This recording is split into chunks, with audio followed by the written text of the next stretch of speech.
Does any member wish to speak to the bill? And Mr. Curtis, let me recognize you for the first 5 minutes to introduce your piece of legislation. Chairman Bishop, thank you for holding today's markup on my bill H.R. 4824.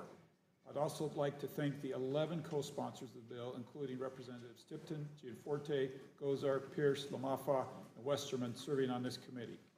The concept of the Committee for Rural Broadband is broadly supported.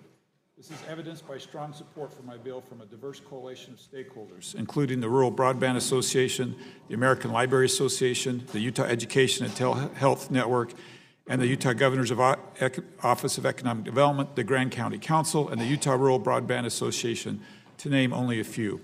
I ask unanimous consent that these 10 letters of support for the bill be submitted for the record. Thank you. Mr. Chairman, the purpose of my bill is simple. We need to connect our rural and remote communities with access to broadband and high-speed internet. I believe that increasing access to rural broadband in places like my home state of Utah is an important first step to help bridge the digital divide and to provide an enhanced quality of life for rural Americans. This is critical to ensuring efficiencies for rural schools, hospitals, libraries, and economic development opportunities for our rural small businesses.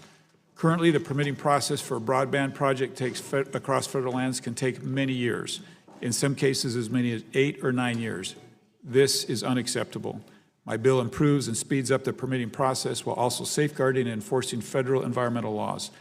After receiving some technical assistance from the impacted federal agencies, I plan to introduce an amendment to this bill. In addition to making technical corrections, my amendment incorporates recommendations I received from several Native American tribes, including the Navajo Nation in my district, to ensure tribal governments can utilize the new program within this bill. I encourage the members of the committee to support the amendment and the underlying bill. With that, Mr. Chairman, I yield my time.